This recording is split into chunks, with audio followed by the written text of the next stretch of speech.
السلام علیکم ورحمۃ اللہ وبرکاتہ۔ آج شب براءت ہے، یعنی 15 شعبان کی رات۔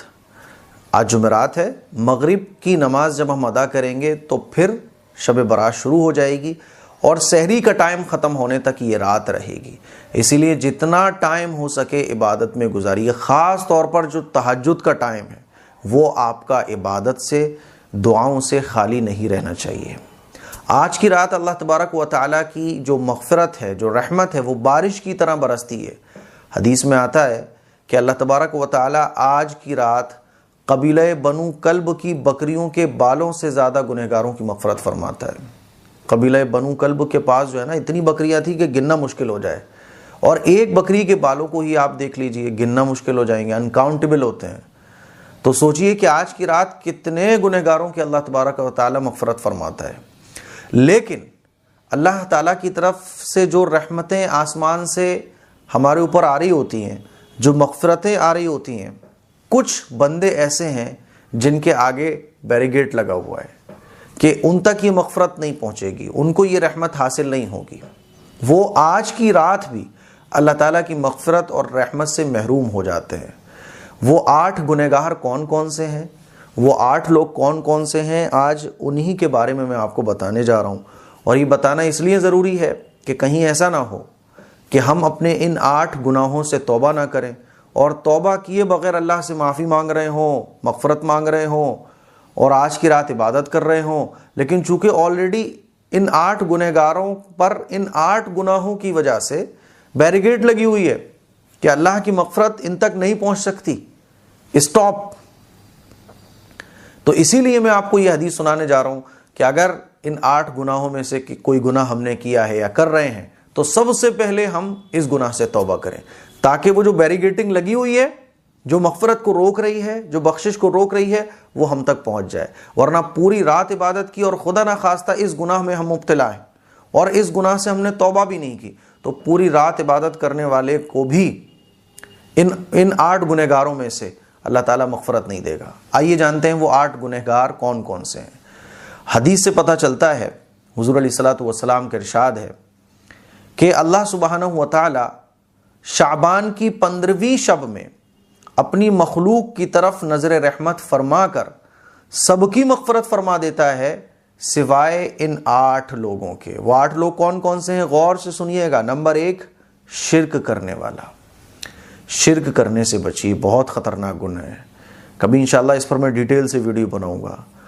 آپ نے اگر نماز چھوڑی ہے، آپ سے کوئی اور گناہ ہوا ہے، تو آخرت کے میدان میں اللہ تعالیٰ اپنے فضل سے آپ کو جہنم سے نکال کر جنت میں ڈال دے گا۔ لیکن اگر آپ سے شرک ہوا ہے تو اللہ تعالیٰ مشرک کو معافی نہیں دے گا۔ اسی لیے مرنے سے پہلے شرک سے توبہ، اور کوئی بھی ایسا کام جس میں شرک کا شبہ بھی ہو نا، چھوڑ دو اس کو، کیونکہ اگر آپ اس کام کو کر رہے ہو جس میں شرک کا شبہ ہے تو بہت مشکل ہو سکتی ہے۔ وہ کام کرو جس میں شرک کا شبہ بھی نہ ہو۔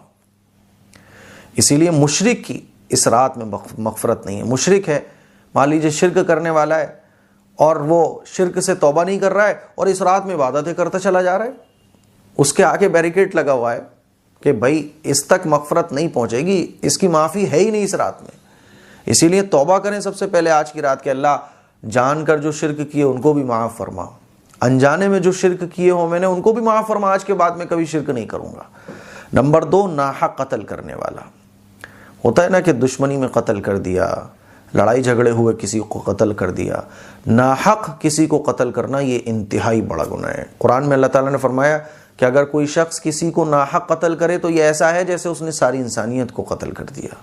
تو کبھی اگر آپ سے ایسا ہوا ہے تو ایکسکیوز دینے کے بجائے اپنے گناہوں پر شرمندگی کا اظہار کرو، اللہ کے سامنے آنسو بہاؤ۔ دنیا والوں کے سامنے ٹھیک ہے آپ ایکسکیوز دے لیتے ہو، لیکن اللہ ہے وہ سب جانتا ہے، اس کے سامنے ایکسکیوز نہیں چلے گا۔ تو اللہ سے اگر آپ نے یہ گناہ کیا ہے تو اس کی معافی مانگو سب سے پہلے، تاکہ وہ بیریگیڈنگ ہٹے آپ کے آگے سے اور مغفرت آپ کی طرف بڑھے۔ نمبر 3، دل میں کینہ رکھنے والا۔ ہوتا ہے نا کہ دل میں کسی کے لیے حسد ہے، جلن ہے، تو یہ نہیں ہونا چاہیے۔ اچھا یہ فطری ہے، مطلب فطرت میں بس جاتا ہے آدمی کے۔ آدمی چاہتا ہے کہ میں کسی سے کینہ نہ رکھوں، لیکن خود ہی آ رہی ہے وہ فیلنگ، خود ہی آ رہی ہے، تو اس کو کیسے ختم کروں؟ کہ جب بھی یہ فیلنگ آئے تو اللہ سے فوراً معافی مانگو، اللہ یہ فیلنگ میں تو نہیں لانا چاہتا، یہ خود ہی آ رہی ہے، اللہ اللہ اس فیلنگ کو ختم فرما دے۔ تو کینہ رکھنے والا، جس کے لیے بھی کینہ ہے آپ کے دل میں، آج کی رات ہاتھ اٹھا کر اللہ سے دعا مانگو، اللہ میں کینہ رکھنا نہیں چاہتا، حسد رکھنا نہیں چاہتا، تو اس فیلنگ کو ختم فرما دے، اس کیفیت کو ختم فرما دے۔ اور جب بھی اس کے لیے حسد آئے تو استغفار پڑھے اور اللہ سے دعا مانگیں کہ اللہ میرے اس مسلمان بھائی کے درجوں کو بلند فرما، تو انشاءاللہ یہ فیلنگ ختم ہو جائے گی۔ نمبر 4، بدکاری کرنے والی عورت ہو چاہے مرد ہو، بدکاری کرنے والی عورت کا ذکر خاص طور پر یہاں اس لیے ہے کیونکہ بدکاری کی جو پہل ہوتی ہے وہ عورت کی طرف سے ہوتی ہے۔ عورت اگر سختی کا مظاہرہ کرے، عورت قدم نہ بڑھائے، تو آدمی کی ہمت نہیں ہو سکتی کہ وہ عورت کی طرف آنکھ اٹھا کر دیکھے۔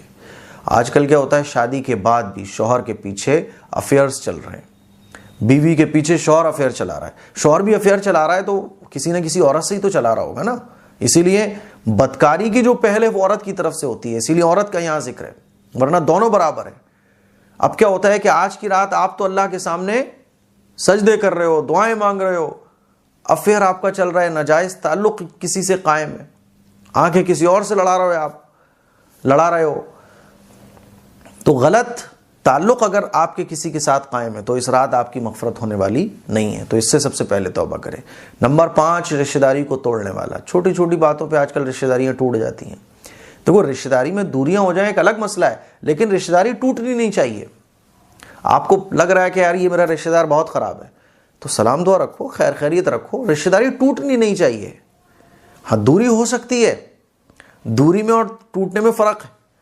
ہمارے یہاں کیا ہوتا ہے کہ ذرا سا مزاج کے خلاف کوئی بات ہو جائے فوراً ہم رشتہ داری کو توڑ دیتے ہیں، مزاج کے خلاف، طبیعت کے خلاف، کھانے پینے میں اگر اونچ نیچ ہو جائے، پوچھنے پاچھنے میں تھوڑی سی اونچ نیچ ہو جائے تو اگنور کرو، رشتہ داری کو جوڑنے کی کوشش کرو۔ تو رشتہ داری کو توڑنے والا ایسا شخص ہے جو جنت میں جو اس رات مغفرت سے محروم ہو جاتا ہے، اور رشتہ داری کو توڑنے والا جنت میں بھی داخل نہیں ہوگا۔ ایک حدیث سے یہ بھی پتہ چلتا ہے۔ نمبر 6، اپنے کپڑے کو ٹخنے سے نیچے لٹکانے والا۔ آپ پاجامہ پہن رہے ہو، پینٹ پہن رہے ہو، لنگی پہن رہے ہو، تہبند پہن رہے ہو، آپ کا کپڑا جو ہے نا وہ ٹخنوں سے نیچے نہیں ہونا چاہیے۔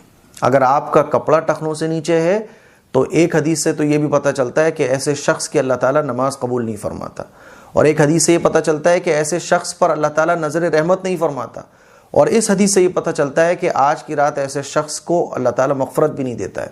اسی لیے توبہ کریں کہ آج کے بعد میں اپنی پینٹ، پاجامے، شلوار جو بھی پہن رہا ہوں اس کو ٹخنے سے اوپر رکھوں گا۔ نمبر 7، والدین کا نافرمان۔ اگر آپ کے والدین ناراض ہیں تو سب سے پہلے جائیے اپنے والدین کو منائیے، اپنے والدین سے معافی مانگیے، کیونکہ اگر آپ کے والدین ناراض ہیں تو اس رات آپ ٹھیک ہے روزے بھی رکھ رہے ہو، اس رات عبادت بھی کر رہے ہو، مغفرت نہیں ملنے والی۔ نمبر 8، شراب پینے والا۔ شرابی کی بھی مغفرت نہیں ہے، شرابی کو چاہیے کہ سب سے پہلے توبہ کرے۔ تو یہ 8 گنہگار ہیں جن کی آج کی رات بھی، یعنی شب براءت کی رات بھی، 15 شعبان کی رات میں بھی مغفرت نہیں ہوتی۔ نمبر 1، شرک کرنے والا۔ نمبر 2، ناحق قتل کرنے والا۔ نمبر 3، دل میں کینہ رکھنے والا۔ نمبر 4، بدکاری کرنے والی عورت۔ نمبر 5، رشتہ داری کو توڑنے والا۔ نمبر 6، اپنے کپڑے کو ٹخنوں سے نیچے لٹکانے والا۔ نمبر 7، والدین کا نافرمان۔ نمبر 8، شراب پینے والا۔ تو اگر آپ ان 8 گناہوں میں سے کسی گناہ میں مبتلا ہیں تو سب سے پہلے ان گناہوں سے توبہ کریں تاکہ رکی ہوئی مغفرت آج کی رات آپ کو مل جائے، ورنہ آپ پوری رات عبادت کرو گے اور ان 8 گناہ میں سے کسی گناہ کے مرتکب ہو، مجرم ہو آپ، تو وہ مغفرت آج کی رات اللہ کی رحمت جو برس رہی ہے وہ آپ کو نہیں ملنے والی ہے۔ اسی لیے میں نے آپ کو یہ حدیث سنائی۔ ہم سب مل کر آج خوب عبادت کریں، اپنے گناہوں کی معافی مانگیں، سچی پکی توبہ کریں کہ اللہ میں کوئی گناہ آج کے بعد نہیں کروں گا۔ باقی اللہ سے مدد مانگیے، ہے نا، اور پاک دامنی کے ساتھ اپنی زندگی گزارنے کی کوشش کریں۔ اس کلپ کو شیئر کریں، دوسروں تک پہنچائیں۔ السلام علیکم ورحمۃ اللہ وبرکاتہ۔